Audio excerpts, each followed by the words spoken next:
I hope everyone out there has had a great week. I just wanted to start off the weekend with some fantastic news, once again out of the state of Florida. The governor's office has announced that we have had 11 consecutive months of private sector job growth. 32,900 private sector jobs gained in March alone. St. Augustine, Florida, just north of where I'm at here in Palm Coast, you can get hired virtually anywhere. They have such a shortage of labor, and this is the same story across the state. If you have ever considered possibly moving to Florida, this would be an excellent time to do so, because there are jobs for everyone just about everywhere. Now, we're going to go listen real quick to the governor speak in Lakeland, Florida, where he expounds on this. We have also had some other great news, some fantastic legislation that just passed to protect women in sports. I'm sure a lot of you have heard that. There's also a bill that allows people to protect themselves better in case there would be any type of a disturbance regarding different events going on around this nation, and I'll leave it just at that. But without any further delay, let's listen to Governor Desantis.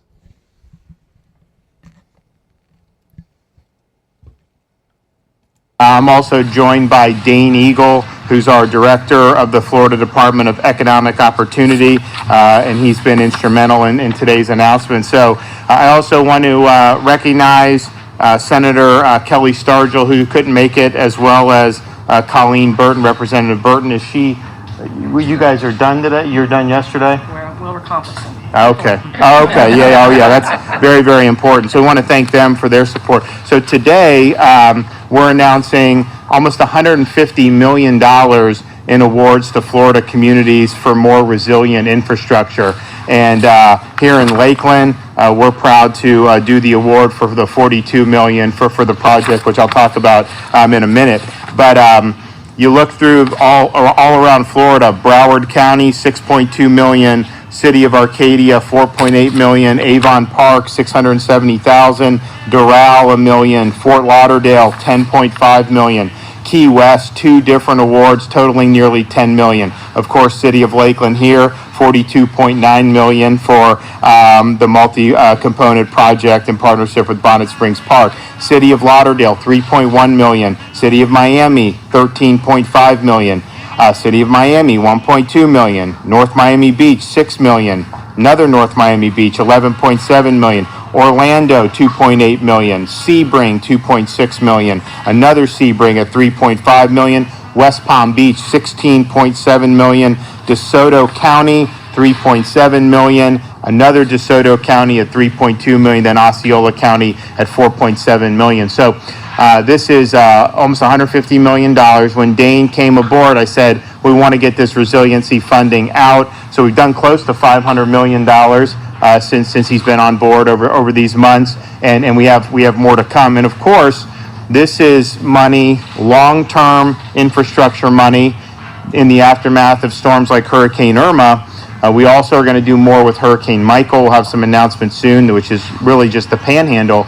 But then in the legislature, both my initiatives for Resilient Florida and then what the legislature is working on, we're going to have a steady stream of money to be able to deal with resiliency and different infrastructure needs. So today, though, is really great to be here. This was the big enchilada in terms of the awards that we did. The City of Lakeland, in partnership with Bonnet Springs Park, applied.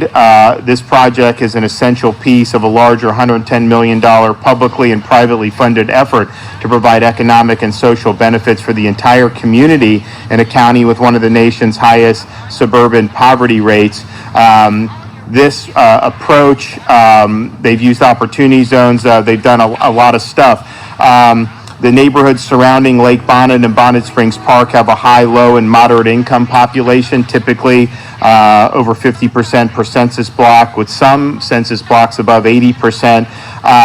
We've obviously had storms that have come through here that have caused problems. So this is a multi-component project centering on adding flood storage capacity to the drainage basin through improvements to stormwater infrastructure and the watershed resilience. Project will include environmental and engineering design support, sediment dredging and capping, remediation for recreational use, and construction of upstream stormwater enhancement and treatment, flood protection mitigation, and in-lake debris mitigation. So, we think that this mitigation is important. It's important for safety, security. It's important for food, water, shelter, transportation, also combating hazardous materials. So I think this is a big win for the community here in Lakeland and also Polk County as a whole.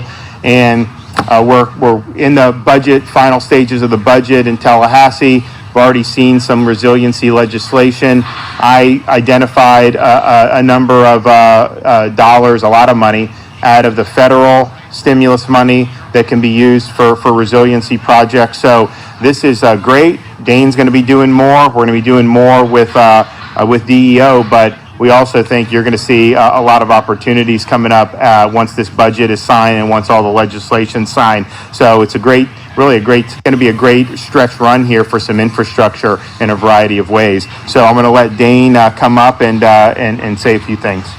For the efforts of everyone on the city staff of Lakeland and all of those in our legislature that have helped make this happen, but we really appreciate it. Thank you. Great.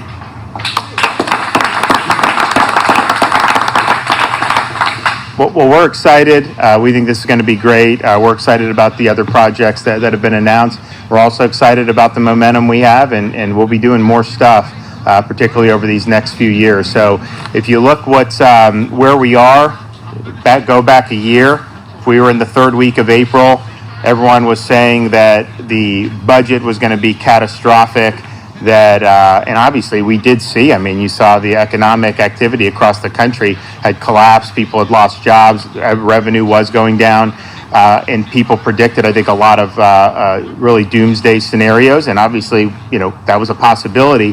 But I think the way Florida's handled the last year, we've been able to bounce back. Our unemployment's 4.7%. The national is 6%. And that's with one of our major industries forcibly closed by the federal government, the cruise lines. Now, we're suing, and we think that they need to be allowed to sail again. But just think how many jobs, particularly in a place like Miami-Dade, are impacted by that. We also don't have the travel like we normally would internationally from these places. And so we've had a lot of handicaps, but then still have been able to outpace the nation. And I think and interesting with the cruise stuff, what is the proper role of government? Can an unelected agency just mothball an entire industry for a year with no end in sight? They've done these things in the interim, which aren't going to make a difference. They won't give a firm date of when you could just go. I think it raises a lot of implications far beyond just our economy or the cruise lines. And, ultimately, who governs? Do we govern ourselves? Can we make these decisions for ourselves? Or is everything subcontracted out to an unelected bureaucracy? With all due respect, to the CDC, has had a rough year. In terms of some of the things they've gotten wrong. It's sad to say, but unfortunately, that's been the case. So we think legally we're right on that case. But I just think as a matter of governance, this can't be that you can just shut down for a year when everywhere else, Asia, Europe, are sailing. Guess what? These ships will sail. Okay, they're going to sail this summer in one way or another. It may be out of the Bahamas instead of out of Florida, but the same people who would come to Florida to fly are just going to go to the Bahamas and sail. It's going to be the same activity. So all it is inhibiting us. So we've not necessarily even been dealt a fair hand and still been able to do. And so the result on the budget is every time they revise the revenue, they're revising it up and up. And so we're going to have the ability to meet the needs. I said from the very beginning, we're not cutting K-12. People said, oh, no, it's going to. I was like, no, and it didn't happen. I'm committed to supporting bright futures. We're going to do that.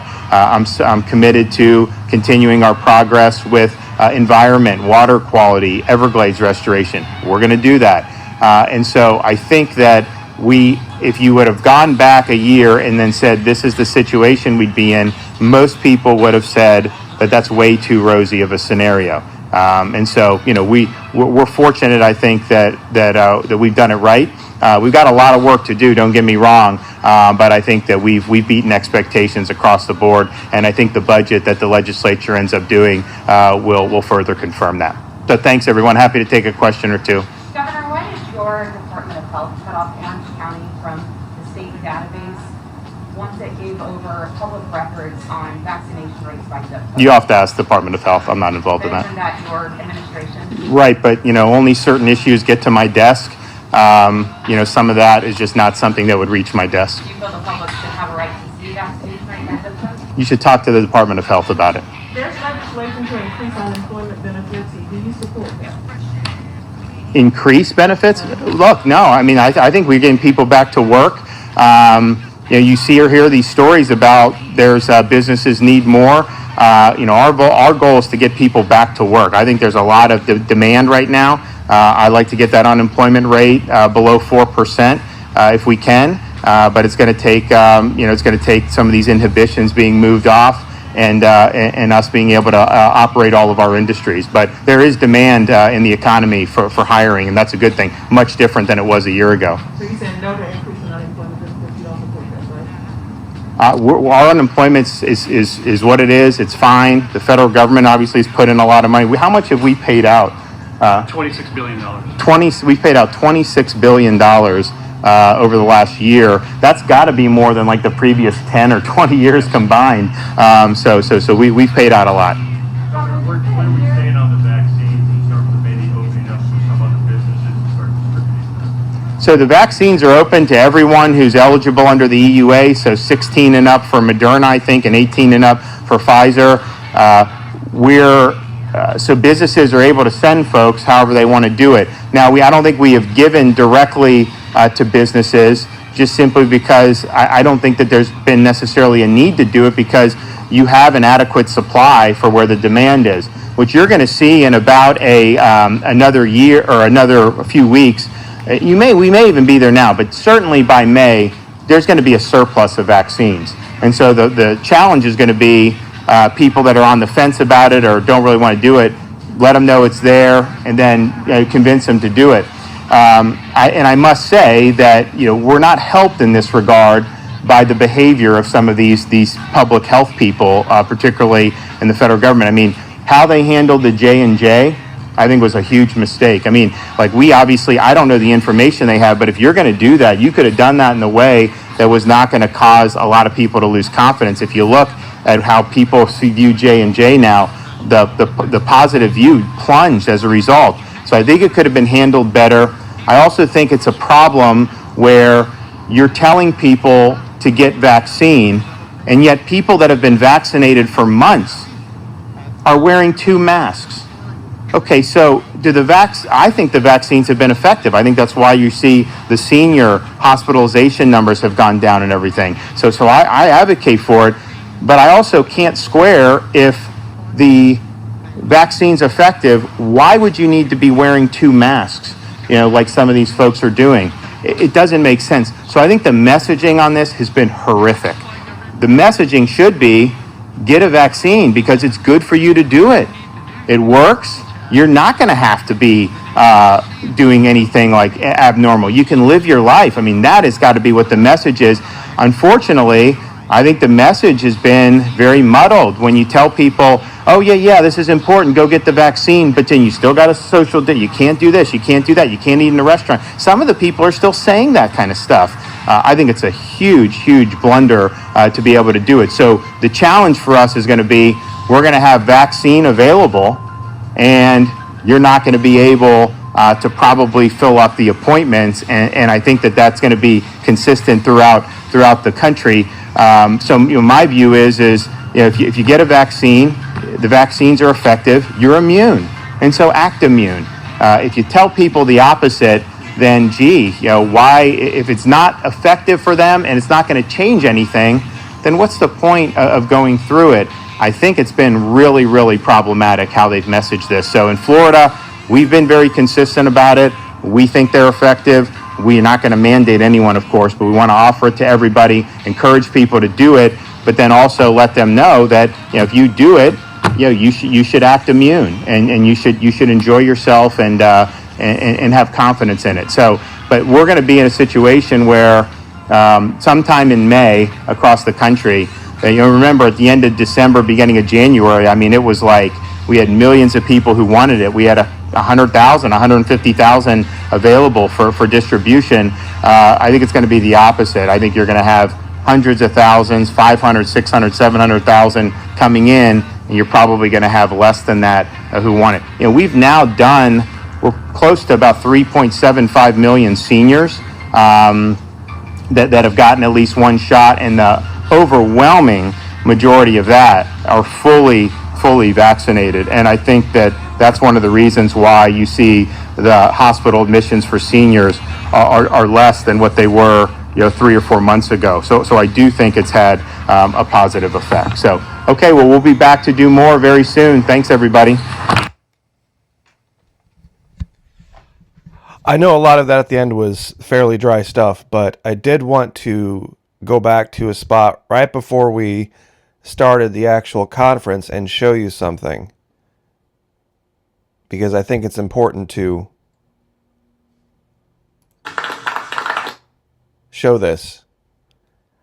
As you can see, like we've shown in other videos, people are living their life, so to speak, as the governor recommended. Be free, go, act immune. That is, if you've been, of course, immunized. This is what I'm talking about. There's an absence of something that I'm sure a lot of you are noticing, because when it's present, you definitely notice it. But now it's not there. And I'll leave that up to you. And this is Lakeland, Florida. A governor saying, go live your life. Enjoy and be blessed. And that's what it's really all about. If we're going to do it, if it's going to happen, it's going to be up to us to just go do it. Just go do it. Be blessed. Have a wonderful weekend. Like, share, subscribe, and we will see you next time.